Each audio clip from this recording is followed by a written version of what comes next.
السلام علیکم۔ میرا نام ڈاکٹر وکاس ہے اور آپ اس ویڈیو میں ایک گائے کو دیکھ سکتے ہیں جس کا جو ایک تھن ہے وہ بالکل بند ہے۔ بہت ہی مشکل سے اس میں ایک یا دو دھاریں آتی ہیں۔ اس طرح کا مسئلہ بہت سارے لوگوں کے ساتھ پیش آتا ہے، لیکن وہ دودھ نکالنے کے لیے ٹیٹ پلگ یا ٹیٹ سائفن کا استعمال صبح و شام روزانہ کی بنیاد پر کرتے ہیں، جس کی وجہ سے تھن کے ضائع ہونے کے چانسز بہت زیادہ بڑھ جاتے ہیں۔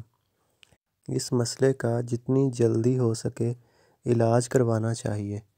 اس ویڈیو میں آپ دیکھ سکتے ہیں کہ ہم نے اس گائے کا آپریشن کیا ہے اور آپریشن کے بعد جو دودھ ہے وہ بنا کسی ٹیٹ سائفن یا ٹیٹ پلگ کے بہت ہی آسانی سے نکل رہا ہے۔ کچھ دن ہم اس کی پٹی کریں گے اور ساتھ میں میڈیسن دیں گے، جس سے یہ انشاءاللہ بالکل ٹھیک ہو جائے گا۔ مزید معلومات کے لیے آپ ہمارے نمبر پر رابطہ کر سکتے ہیں۔ شکریہ۔